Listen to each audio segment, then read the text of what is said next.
Okay, I'm going to jump in and get started. So first, let me introduce myself. My name is Nathan John. I'm the Director of Marketing here at Silego, responsible for the GreenPAK product line. Some of you may be aware of what GreenPAK is and what it does. I will spend a little time during this talk talking about GreenPAK, and we'll look at the devices in general and also implementing a touch solution using a GreenPAK device. So hopefully you'll pick up enough along the way to understand what it is and what it does. So I first want to start with just talking about capacitive touch in general. And I don't think any webinar on capacitive touch would be complete without starting with what is a capacitor. So stretching all the way back to our school days, we have a parallel plate capacitor with an equation that defines the capacitance based upon the area, the distance between them, and the permittivity of the dielectric and the dielectric constant. All pretty straightforward stuff. When we want to use a capacitor as a sensor, then the first thing that we know is that when you charge a capacitor, it has field lines that extend in all different directions. So that, no matter where you are relative to that capacitor, there is a field line that's going through that. From a theoretical standpoint, those field lines extend in an infinite direction, but in practical purposes, you have to be pretty close to have a noticeable effect on changing the capacitor. And so, touch sense is as simple as when you put some other material than air next to that capacitor, you're going to disturb the field lines, and therefore you're going to change the value of the capacitor. And touch sense is usually just looking for a human finger that's coming near to that capacitor and making that change. So again, looking at the capacitor purely as a sensor, that when we make touch capacitors, they're usually just an area of copper on a PCB that either has a ground plane or a ground shield either underneath it or around it. You'll see that in the designs that we've made a round copper sensor with a grid array around it. That's a grounded grid array. So when you touch your finger in close proximity to the circuit, usually it's through some sort of an overlay material that has some thickness. That will add capacitance. So the natural capacitance C for that capacitor will be changed by a delta C, and that's the change that we wish to detect and quantify in the circuit that we're going to design. And so basically, if you think of this as a system, with a starting point and an ending point, the starting point is that you have a variable capacitor on one end, and you want to turn that into a digital output signal that says, I've either detected a touch or not detected a touch at the other end. And we'll show you kind of the steps using GreenPAK on how you go in between those two endpoints. So I do want to start with making a quick introduction to the GreenPAK architecture. I assume that some of you have already seen this, and I'll go through it really briefly. So what is GreenPAK? Well, GreenPAK's what we call a configurable mixed-signal IC. It has analog components included. It has digital components. It has the ability that you can dynamically change the connectivity between the functional elements inside the device. And it's really designed for building up simple system level functions and connecting them the way that it makes sense in your application. From the standpoint of what do you get in the end, you get something that's basically an ASIC for you. And instead of the customization taking months and hundreds of thousands of dollars, the customization can be as simple as it takes place on your desktop in minutes, and there's no cost for making it customized to your application. The devices range in physical size from 1.2 by 1 is the smallest physical device, and the biggest part is 2 by 3. So they're all physically small. We have a graphical user interface based development tool suite, and you'll see that during the presentation material, and then complete hardware development kits that will allow you to do simple design work, programming, emulation on your desktop. So some of the benefits of GreenPAK in general, what we want you to be able to do is integrate more functions on your system and differentiate your product. So make it a little more unique than you could with standardized components. Shrink the PCB footprint, so make your boards physically smaller. Reducing power consumption is always an important benefit that comes from GreenPAK designs. Adapt, do something, change something.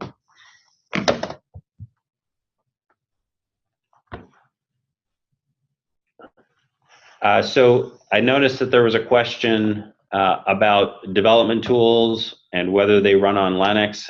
Yes, we do have Linux versions of our development tools, and we'll give you some links to download them. And again, that will include a Linux option also. And then lastly is faster time to market. So if you have discrete logic as an example in your system, we can integrate that very easily in a GreenPAK design. Give you a single GreenPAK device that may replace several individual components. We can usually lower the cost, and we always give you less PCB space. So I know that's a very quick introduction to GreenPAK, but we will be looking at GreenPAK Designer, our development tool software, here in a few minutes, and so you can pick up a little bit more. So in terms of the hardware that we've designed for reference design on TouchSense, this is the schematic, and what you see here is touchpad itself on the left. It is simply a copper pad surrounded by a ground grid, and then you have a resistor here, and between those two, that's the only components that you need, other than the typical capacitors for the VDD line. We didn't set out when we made this product to make something that was dedicated towards TouchSense. GreenPAK is designed to be very general purpose, and we asked ourselves, could we do a TouchSense application? We did some experimentation and came up with a TouchSense design. Again, that's basically almost no external components required to make that happen. So if we look at the signals, So there are two signals here, send and receive, that are interfacing directly to the touchpad. So send is actually a push-pull output that will either drive current out through this resistor to the touchpad, so charging it up, or it will also, in its low state, will sink current, so sinking current off of the touchpad. Receive is just an analog input path to a couple of analog comparators that will allow us to look at the voltage dynamically on the touchpad at any point in time. Really, the only other signal that matters in the system is touch out, which is a digital output that says we've detected a touch or we haven't detected a touch. So between those three signals, those are really all you need. We have installed an enable here if you wanted to dynamically turn this on and off from another device, but even that could be tied statically high so that you could have this thing running all the time. And this just shows you some more detail on the different signal functions. So if we try and do a touch system based upon GreenPAK, I have here a block diagram, and I'm going to go through this block diagram in pretty great detail because it really kind of walks us through the whole design methodology of how we make a GreenPAK act as a touch sensor. So starting here over at the touchpad, the first thing that we're going to do is we're going to say that we want to create a circuit that will charge and discharge that capacitor at a periodic rate. And so what we're going to build is we're going to build a relaxation oscillator where this touchpad is actually a variable capacitor that is part of the oscillator circuit. That includes a window comparator, so two analog comparators with different thresholds, some control logic, and a simple counter. The next piece of it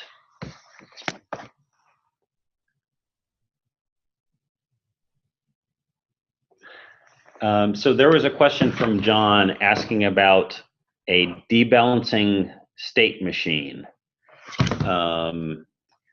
We aren't specifically going to be talking about that. If you can give me a little bit more detail in terms of what exactly you're interested, we maybe can cover that towards the end of this talk. So after we have this section of the circuit where it will interface to the sensor and produce a count output, we want to have running in parallel this pulse counter, which is actually going to count in real time based upon a internal RC oscillator clock. And we're going to use the difference between this block, which is running based upon the capacitance on the touchpad at any instantaneous time, and this, which is running on a known stable clock. And we're going to use that difference to detect the changes that are happening real time on the capacitor. We also have what we call a wake sleep controller, and what this is it's kind of a master scheduler for the entire circuit, and this will initiate cycles where we do capacitive sense, and then it will spend a lot of time turning the entire circuit off so that we can put the whole circuit in a very low average current. And then the last piece of it is what we call the decision unit. And this is basically making a decision, has a touch happened or has it not happened? So let's go into a little bit more detail here. So the first thing that we want to look at is the interface directly with the touch sensor. And so in this case, we want to create, as I was mentioning, a relaxation oscillator, and we want to have it make charge and discharge cycles alternately. And so the way that we do that is using GreenPAK, taking one of the IOs and putting it into the push-pull configuration. What we can do is when that IO is high, it will actually source current through the resistor and charge the capacitor or the sensor.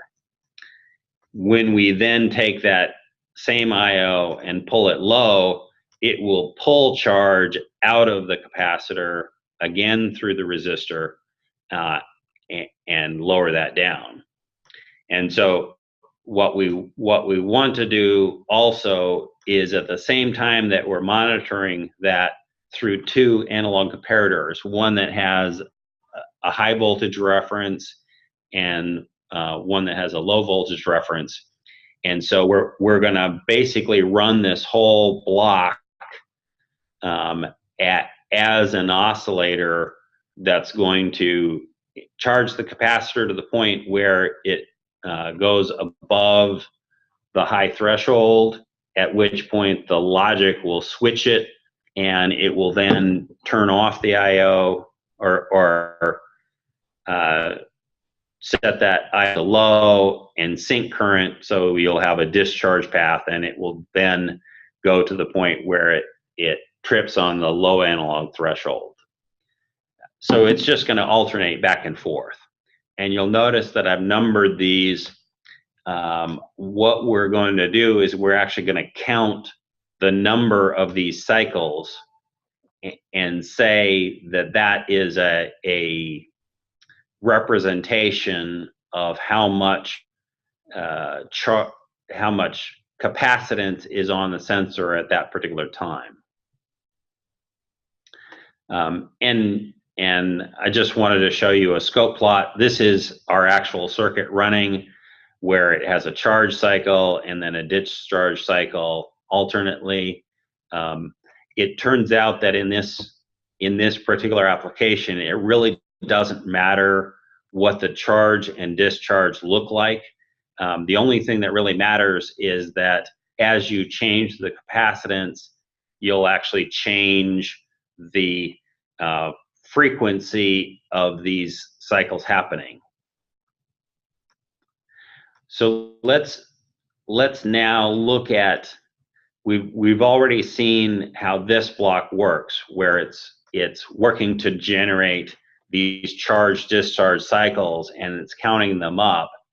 At the same time, we want to have a separate counter. And again, this is a free running counter that's running off of a 30 or 25 kilohertz RC clock. So what we see at the top is the relaxation oscillator is going through charge and discharge cycles, and you see the count here. And at the same time, running absolutely in parallel, we have a separate counter that's coming out clock cycles off of the 25 kilohertz clock. And you'll notice that I've got what's called the wake sample time. In our target application, this ends up being about 2 milliseconds, where we count up about 200 cycles of the charge discharge cycles. And then basically what we're doing is we're saying how many clock ticks happen in the same time. And So what we can do then is we can say, if I have a capacitor out there, it will have some charge discharge cycle time, and if we change the capacitance, then we'll actually change the frequency of this relaxation oscillator. So that's in essence the only thing that we need to know whether a touch has happened, is that the capacitance has changed, therefore the frequency has changed. And what we do is we just look at where do we stop this counter, and we can know whether it's different than it has been in the past.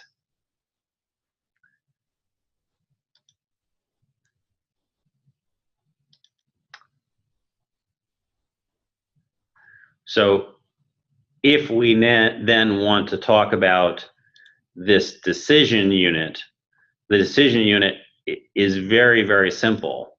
Basically, what we're doing is we're taking and storing a value of what we consider a no-touch chain of events. So we take a sample, we say with no touch, 200 cycles of the relaxation oscillator takes this amount of time. If the next sample that we take takes longer, and it will be longer because when you touch the sensor, you'll actually add capacitance and therefore slow down the frequency of the relaxation oscillator. So at that point, you can say, as an example, I was seeing 57 clocks of the timer, and now I'm seeing 60, and therefore I can detect that as a change in count that I can quantify in my system. One of the nice things is that this allows you to, in the digital realm, decide what is a threshold of the difference. So the higher number of counts difference, the more positively that you can say, I've detected some drastic change in the capacitor, therefore I can deem that to be a touch event. So now we're going to add in a final element here for the wake-sleep controller. And this is going to, again, be kind of the master element that drives the whole sequence of events. And so we looked at this train of pulses on the relaxation oscillator that will happen in between long periods of sleep. So if we look at the design that we've made as a reference design, it sleeps for about 83 milliseconds, wakes up, takes about 2 milliseconds to do a sampling process, and then the touch decision is actually done in hardware as a digital compare. So that takes nanoseconds, and then in a typical cycle, it just turns off again. So the beauty of this system as implemented in GreenPAK is you can decide how much you want it to wake, how much you want it to sleep. It gives you the flexibility that you can optimize, several different parameters, trading off response time and trading off power consumption. And that's as simple as changing values in counters. So in terms of, there's one final element here, and that's what we call recalibration. And so what recalibration recalibration is that the baseline value for that capacitor can actually change over time. As an example, if the temperature increases, then the capacitance on that capacitor will change. And so what we want to do is periodically in this same cycle of wake and sleep, we want to wake up, make a decision, and then at some periodic rate, we want to actually recalibrate, which means capture the latest value and say that's the new reference value for the capacitor.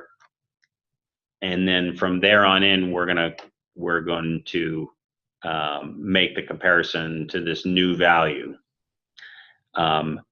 In our reference design, what we've chosen to do is if there's no touch event active, we're going to recalibrate every 16 wake-sleep cycles. So about every 1.3 seconds, we're going to say, let's make sure that we know what the correct value is for the capacitor, and then we're going to do a recalibration.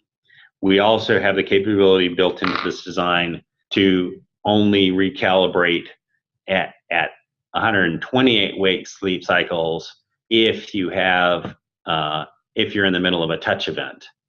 And the reason why that is if you want to have a long touch, for instance, you want to touch and have 5-second touch be a different value.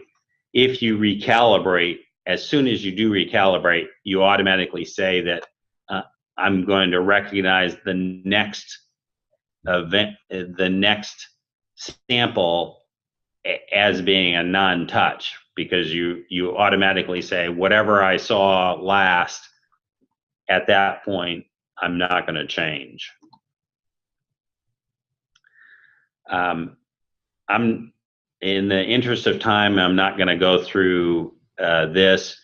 This kind of tells you how we derive, all of these values for the reference design that we've built.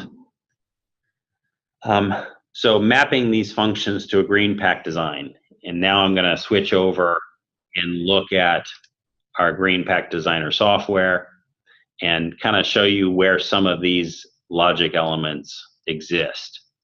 So this is our GreenPAK Designer software, and what I'm looking at here in the upper left-hand corner is actually the relaxation oscillator. So you'll see the send output. So this is a push-pull output that's either going to drive current onto the sensor or pull current off. We've got two analog comparators. You see this analog comparator is set up with a 350 millivolt threshold. We have a second one with a 1000 millivolt threshold. So anytime the capacitor is lower than 350 millivolts, we're going to turn on the send output and drive current on. Anytime it gets higher than 1000 volts, we're going to turn that output off. And that's all done just with one lookup table logic element. As you can see, this architecture that we've made for TouchSense maps very easily and very nicely to our GreenPAK architecture, where you have the mixture of analog and digital elements that you can customize and roll your own very well. Some of the other areas that we can see in this design.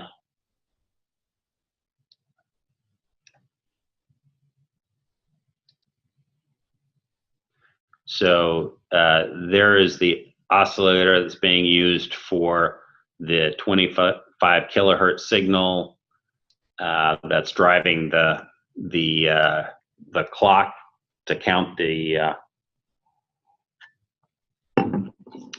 to count the time associated with the ticks of the relaxation oscillator.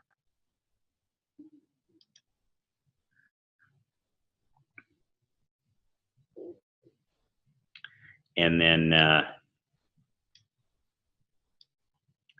so we're actually using what we call our digital comparators connected up to our finite state machine.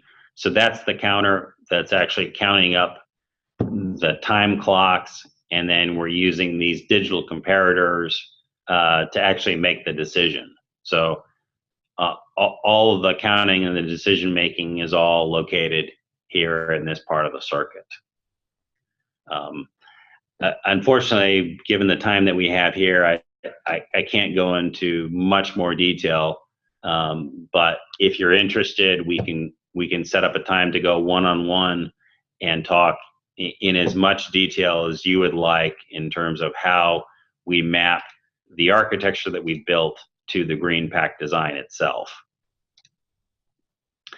So I do also want to talk about the testing that we've done on this.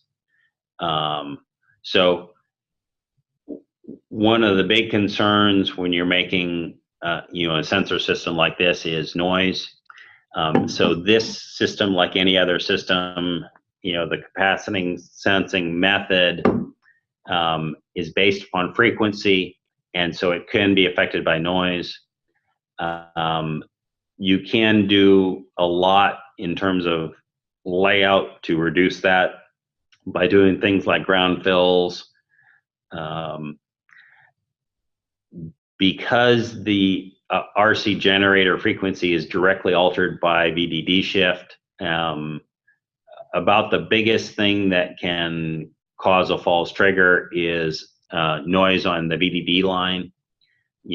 And what we've done is we've tested this system that we built, and again, VDD noise is the most important element to consider, and anything that's a half period of the touch sample or longer, meaning the lower the frequency, the more the noise will affect things.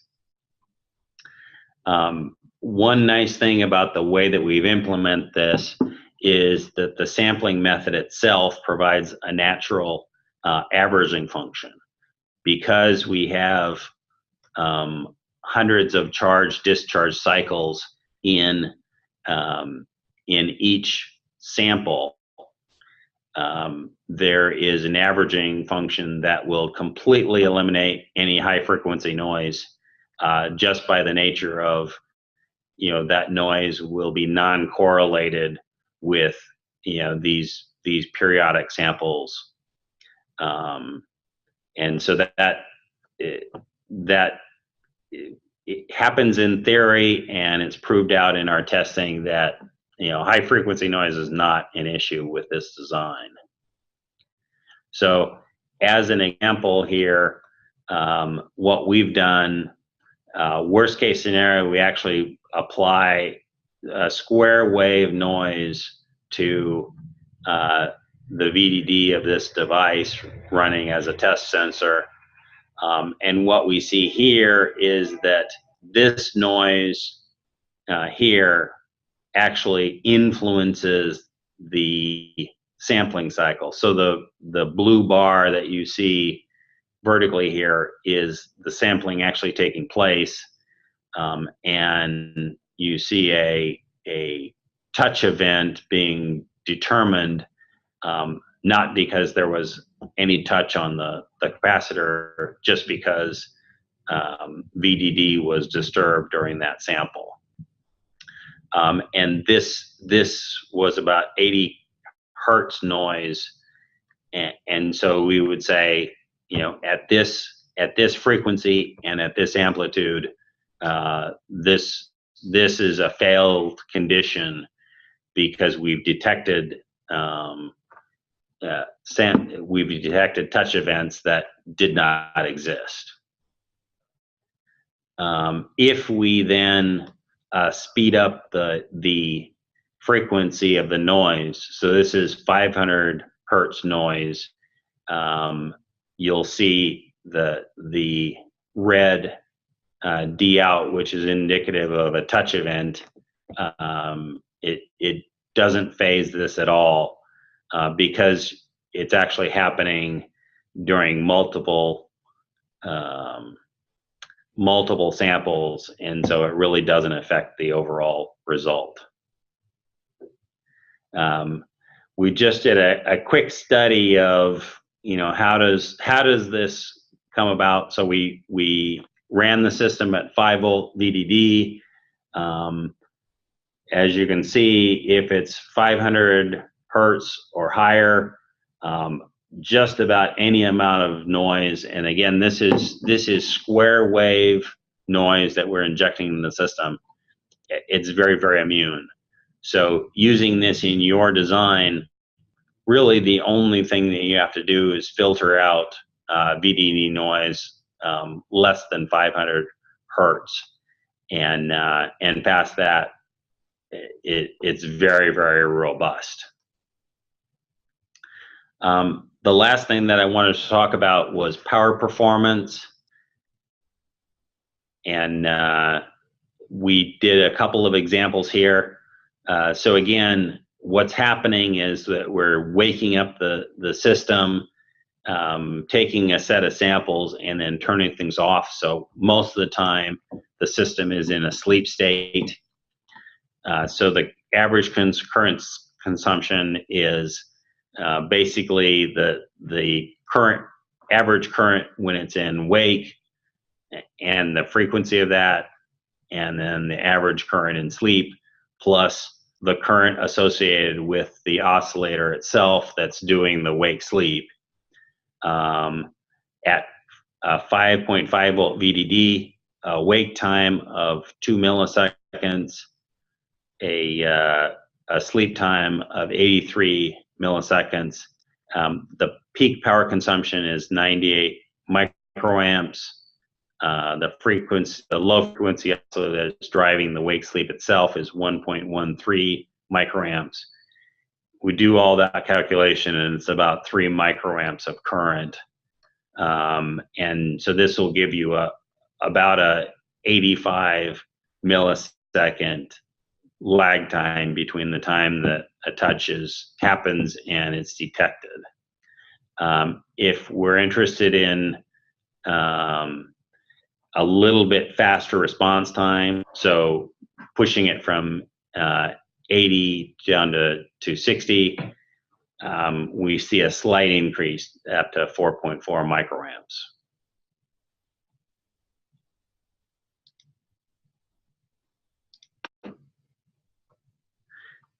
So as we're getting to near the end, I wanted to talk about, you know, some of the reasons why GreenPAK you may want to consider for your touch applications. One is that you can make a low power touch solution very easily with GreenPAK. I just talked about the numbers of about 3.5 microamps. We're expecting that our next generation technology that we're going to be introducing over the next year will decrease that by about a factor of 3. So we feel pretty confident that we can offer, something in the range of a 1 microamp touch solution. And again, that can be customized to your application. Another nice thing about GreenPAK is that it's very easy to customize and optimize for your application. So I've tried to highlight that there are many areas of freedom in terms of tuning. So you can change the wake sleep time to tune for power.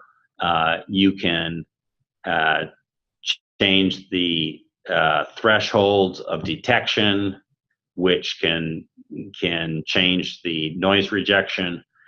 And the beautiful thing is that you can do all that in a matter of minutes on your desktop. You can also use GreenPAK for other functions inside your system at the same time. So if if all you want to do is touch, then we can add some amount of value to your system. But as you roll in other circuits, maybe it's a reset circuit, maybe it's doing some power sequencing, we can add more and more value to the silicon solution that we can provide you. And lastly, GreenPAK will get you to the market fast. We've built a flexible silicon platform that's very easy to customize. We believe that we've created a great tool chain that allows you to do a huge amount of work on your desktop. And then we've also got a great design support staff. So between our application engineers in the field and our application engineers in the factory, we will assist you to be successful at whatever you want to do. So I want to close with some possible next steps for you. So what we're going to do after this webinar is we're going to send you out links so that you can download GreenPAK Designer and the design files for this particular project. You can sign up for one of our training classes. So if you go to this web page, we hold periodic training classes on subjects like Introduction to GreenPAK and GreenPAK tools. You can also purchase one of our development tools. They're very low cost, very high performance tools, and you can purchase those directly off of our website. You can also talk to one of our FAEs. So going to this web page, contact us. That will figure out where you're located. We'll have our local FAE give you a call, and we can start a dialogue about how GreenPAK can help you in your application. And lastly, you can contact me directly. Again, my name is Nathan John. Email is njohn@seleggo.com, and there's my cell phone number. If you're interested, call me, and we'll figure out how to get the right level of support for you. With that, I want to open it up for questions, either verbally or through chat.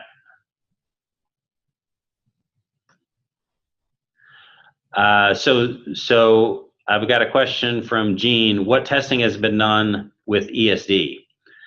So we have very extensive testing for ESD on our GreenPAK devices. So if you download the data sheets on each one of the individual devices, you'll see the ESD rating. Typically they're 2,000 volts. There's nothing associated with this application that is in any way special. So if you're concerned with ESD, you can look at that particular device type and determine whether it will meet your ESD needs.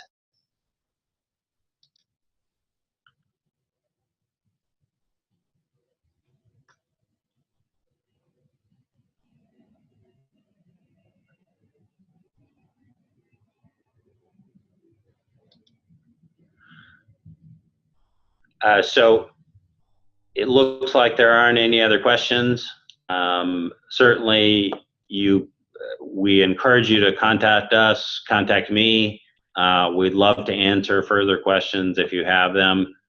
And I thank you for spending the time talking about GreenPAK and talking about GreenPAK specifically in touch applications.